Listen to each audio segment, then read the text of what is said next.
میری بہنوں اور بہنوں، اس لیے کہ یہاں تو صرف بہنیں نظر آ رہی ہیں، جی آیا ہوں اور خوش آمدید۔ خصوصاً ان کو، ہماری جو 2 بلوچ بہنیں ہیں جن کی نظر آج کی تقریب، یہ تقریب آج کی نظر، جن کی ہمت اور جانفشانی کو ہم سلام پیش کرتے ہیں اور جن کی آواز کے ساتھ ہم آواز بلند کرتے ہیں اس ظلم اور جبر کے خلاف جو یہ روزانہ سہتی ہیں۔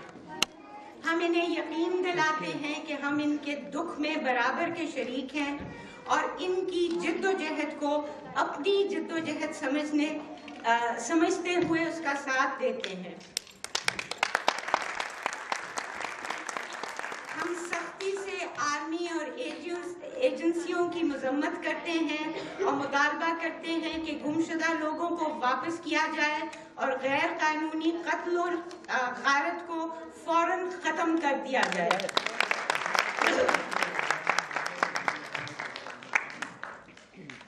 آج 12 فروری ہے،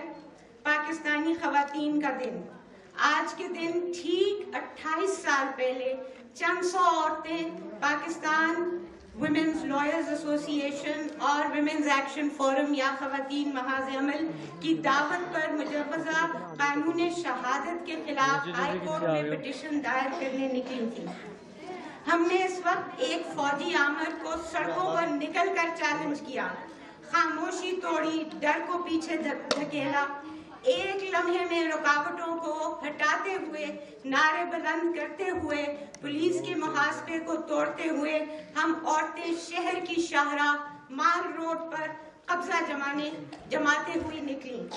بھاگ رہی تھیں، لڑ رہی تھیں، اپنے تنظیموں کے جھنڈے مضبوط تھامے ہوئی تھیں۔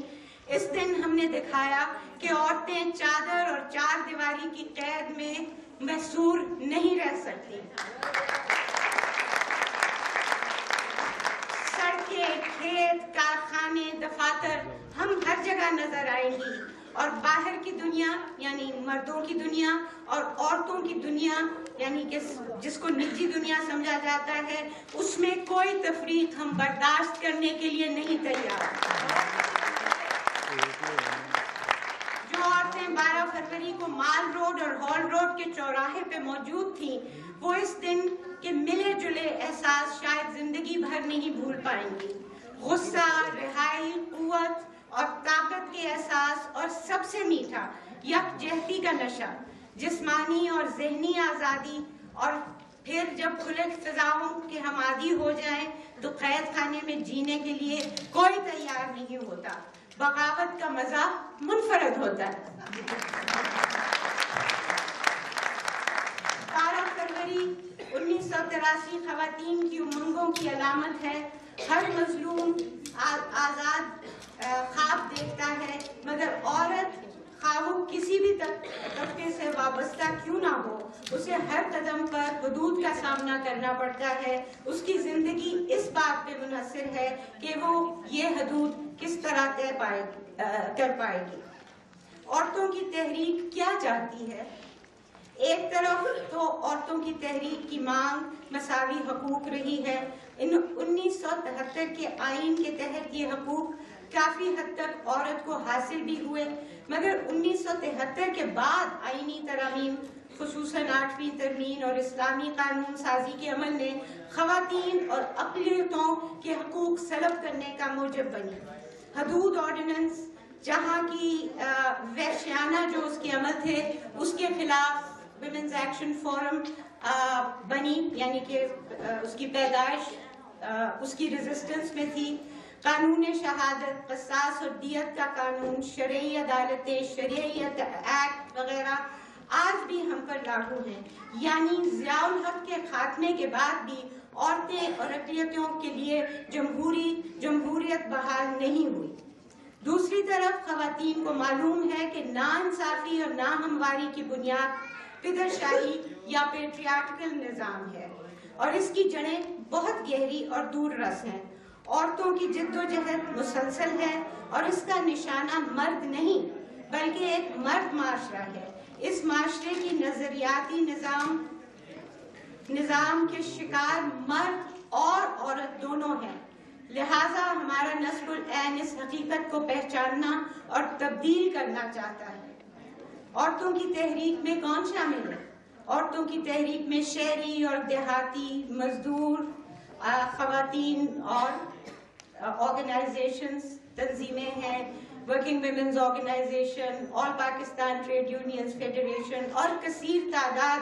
میں مختلف شعبوں سے تعلق رکھنے والے افراد شامل ہیں۔ خواتین محاذ عمل جو زیادہ تر شہری عورتوں کی تنظیم ہے اور سندھیانی تحریک سندھ میں جیسی تحریکیں جو دیہی علاقوں میں کام کرتی ہیں، دونوں نے خواتین کے مسائل پر ایک ہو کر آواز اٹھائی ہے۔ ہماری قوت غیر سرکاری تنظیموں میں بھی ہے، جس میں اقلیتی اور محنت کش خواتین کی تنظیمیں شامل ہیں۔ ہم شاعر بھی ہیں اور لکھنے والے بھی، فنکار بھی ہیں، گائک اور رقاص بھی،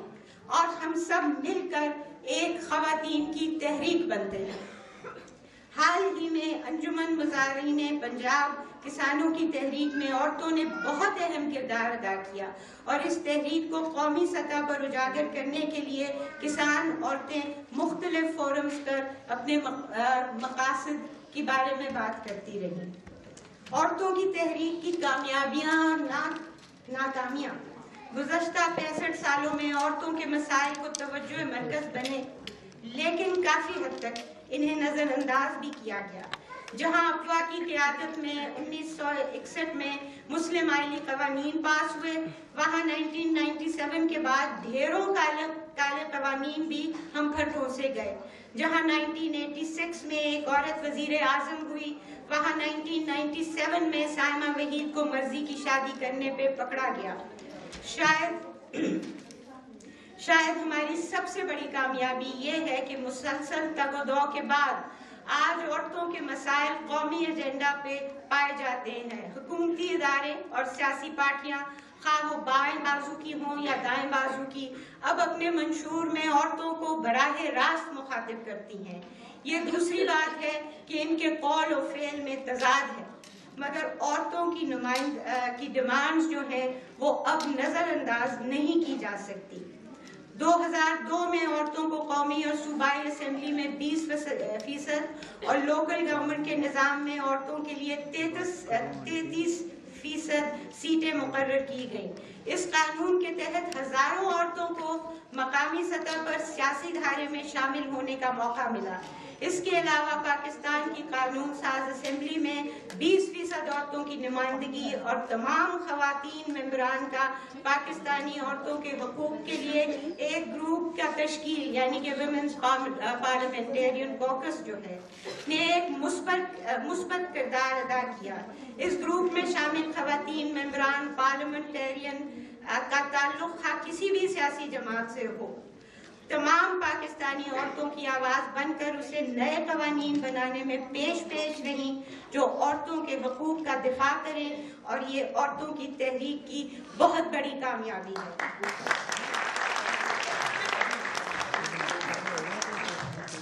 پاکستان میں سینکڑوں عورتیں ہر سال غیرت کے نام پر قتل کی جاتی ہیں، اور اس بہیمانہ رسم قتل کے خلاف عورتوں کی مسلسل جدوجہد کے نتیجے میں 2004 میں کرمنل لا امینڈمنٹ ایکٹ کے ذریعے عورتوں کا غیرت کے نام پر قتل قابل سزا جرم قرار دیا گیا۔ جنرل ضیاء الحق کے تاریخ دور کی ایک نشانی حدود آرڈیننس بل میں ترمیم بھی خواتین محاذ عمل اور دیگر عورتوں کی تحریکوں کی سالہ سال جدوجہد کا نتیجہ تھی، جس کے تحت بل برائے تحفظ خواتین 2006 منظور کیا گیا۔ گو کہ حدود آرڈیننس کے مکمل طور پر تنقیص نہیں کی گئی بلکہ ترامیم کی گئی ہیں، لیکن اس بل کی ترمیم کے ہر مرحلے پر پاکستانی عورتوں کی تکنیکی ماہرانہ مشاورت شامل رہی ہے، جو اس بات کا منہ بولا ثبوت ہے کہ ہم عورتیں نہ صرف باشعور ہیں بلکہ اپنے حق کے لیے لڑ سکتی ہیں۔ Criminal Law Amendment Act 2010 on Sexual Harassment and the Protection Against Harassment of Women at Workplace Act 2010 جیسے بلز کی منظوری بھی عورتوں کی انتھک کاوشوں کا ہی نتیجہ ہے۔ ان نئے قوانین اور ترامیم کے تحت عورتوں کو کام کرنے کی جگہ پر کسی قسم ہراساں کیا جانے کے جرم میں مختلف قسم کی سزاؤں کا تعین کیا گیا ہے۔ اس سے نہ صرف کام کرنے کی جگہ پر عورتوں کو تحفظ ملے گا بلکہ ان کو معاشی خود مختاری بھی حاصل ہوگی، جس سے ان کا کردار صرف نجی زندگی، چادر اور چار دیواری تک ہی محدود نہیں رہے گا۔ پاکستان میں جہاں عورتیں معاشرتی رسم و رواجوں کی بھینٹ چڑھتی آئی ہیں، وہاں پہ اس پدر شاہی معاشرے میں مرد اپنی طاقت کا استعمال اور اظہار مختلف قسم کے غیر انسانی حربے استعمال کرتے ہوئے عورتوں پر تشدد کرتے ہیں، خاص طور پر حیوانی خواہشات کی تکمیل نہ ہونے صورت میں بدلہ لینے کے لیے، یا پھر عورتوں کو صرف اپنی جائیداد اور سمجھتے ہوئے ان پر استحصال کرنے کے لیے عورتوں پر تیزاب پھینک کر جھلسانے کے بڑھتے ہوئے واقعات کے پیش نظر the acid control and acid crime prevention act 2010 منظور کیا گیا، جس کے تحت اس ناقابل تلافی جرم کرنے والے ظالموں کے خلاف سزائیں بھی مقرر کی گئیں۔ پاکستان میں عورتوں کے خلاف ایسی انگنت رسمیں ہیں جو ان کے انسانی حقوق سے محروم کرتی ہیں۔ ان رسموں میں خاص طور پر بے جوڑ اور وٹے سٹے کی شادیاں، قرآن سے شادی یا پھر خاندانی قبائلی تنازعات کو ختم کرنے کے لیے بچیوں اور عورتوں کو بدلے میں دینا شامل ہے۔ اس کے علاوہ عورتوں کی وراثت میں حصہ، جائیداد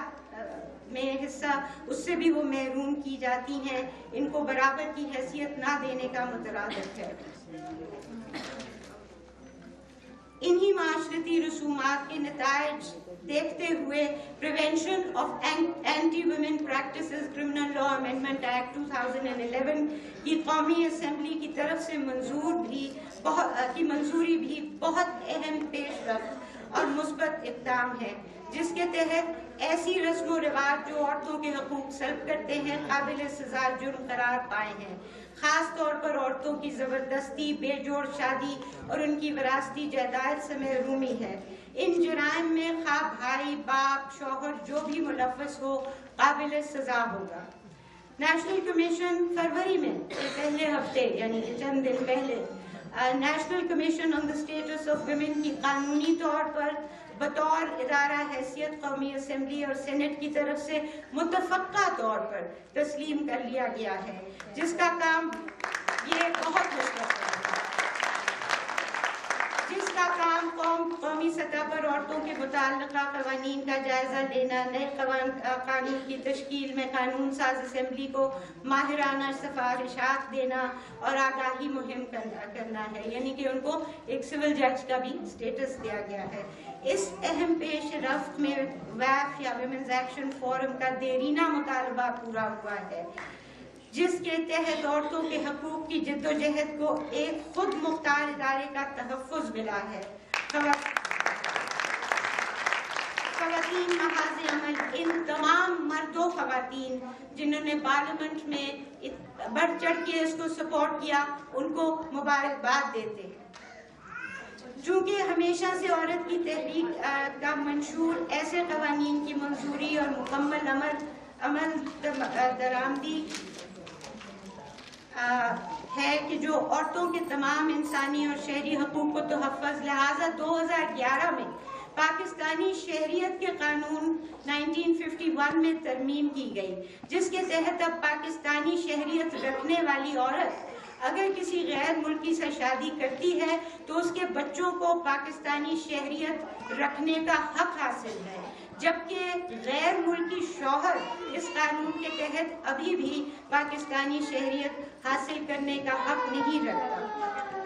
ان تمام قوانین کی منظوری عورتوں کی سال ہر سال مسلسل تحریک اور جد و جہد کا نتیجہ ہے، جو آج اس مقام پر پہنچی ہیں جہاں عورتوں کے مقام اور حیثیت کو کم از کم قومی ایجنڈا میں نہ صرف شامل کیا گیا ہے بلکہ قانون سازی بھی کی جاتی ہے، تاکہ عورتیں بھی اس ملک کی ترقی اور خوشحالی میں برابر کا کردار ادا کر سکیں۔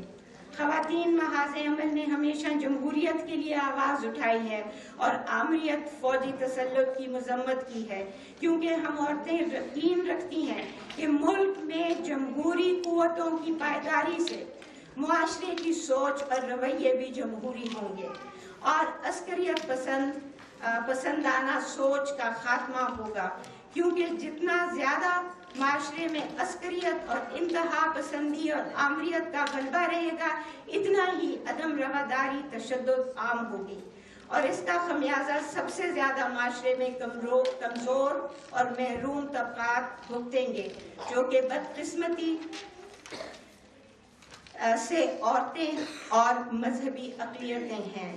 آج ہمارے ملک میں تشدد، عدم رواداری، انتہا پسندانہ سوچ اس حد تک سرایت کر چکی ہے کہ یہاں مذہب کے نام پر قتل، بم دھماکے، لڑکیوں کے تعلیمی اداروں کو جلانا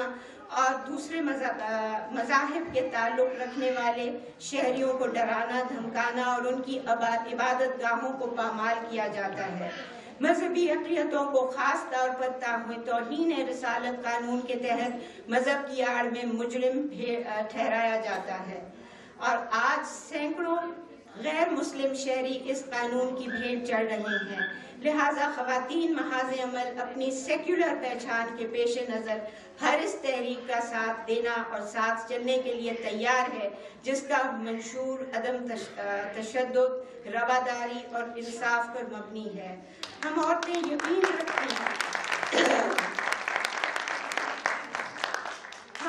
یقین رکھتی ہیں کہ مذہب ہر انسان کا ذاتی مسئلہ اور عقیدہ ہے، اور ہمیشہ اس مقصد کو حاصل کرنے کے لیے کوشاں رہی ہیں کہ مذہب کو ریاست کا حصہ نہیں ہونا چاہیے۔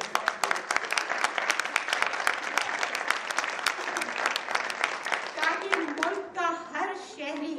بنا کسی تفریق، جبر اور استحصال کے اپنے مذہب کی تقلید کر سکے۔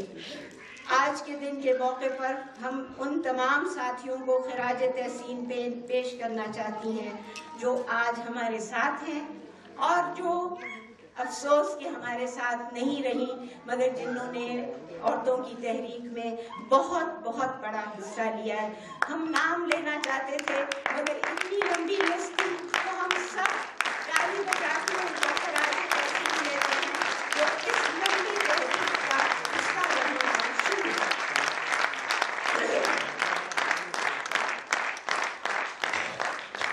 ہم ان ساتھیوں میں حبیب جالب کو بھی شامل کرتے ہیں جنہوں نے خصوصی طور پر ہم یاد رکھیں گے کہ ان کے جو ولولہ انگیز اور باغیانہ شاعری تھی، عورتوں کی آواز بن کر سامنے آئی، بلکہ ان کا ساتھ ہماری تحریک میں پدرسری نظام کے خلاف ایک علامت ہے کہ ہم مردوں کے نہیں بلکہ پدر سرانہ جو مزاج ہے اور سماج ہے اس کے خلاف ہے۔ آئیے ہم آج پھر سے عزم کریں کہ ایک یکجہتی کے ساتھ ہم خواب دیکھنے کی صلاحیت اپنے اندر زندہ رکھیں گے اور انہیں پایہ تکمیل تک پہنچانے کی قوت بھی قائم رکھیں گے۔ 13 فروری یعنی کل کا جو دن ہے، یہ فیض صاحب کی جشن ولادت کا دن بھی ہے۔ آج بلکہ فیض میلہ ہو رہا ہے، ہم فیض صاحب کو بھی یاد کرتے ہیں۔ 1971 کے بعد ڈھاکہ سے واپسی پر انہوں نے کچھ ایسے الفاظ کہے تھے جنہوں نے اپنا جو احساس ہوا تھا ڈھاکہ جا کے اس کے بارے میں لکھے تھے، جو میرا خیال ہے آج بھی جو حسب حال ہے۔ ہمیں لگتا ہے ہم جو ٹھہرے اجنبی کتنی مداراتوں کے بعد، کب بنیں گے آشنا کتنی ملاقاتوں کے بعد، کب نظر میں آئے گی بے داغ سبزے کی بہار، خون کے دھبے مٹیں گے کتنی برساتوں کے بعد۔ خواتین کی تحریک زندہ باد، جمہوریت زندہ باد۔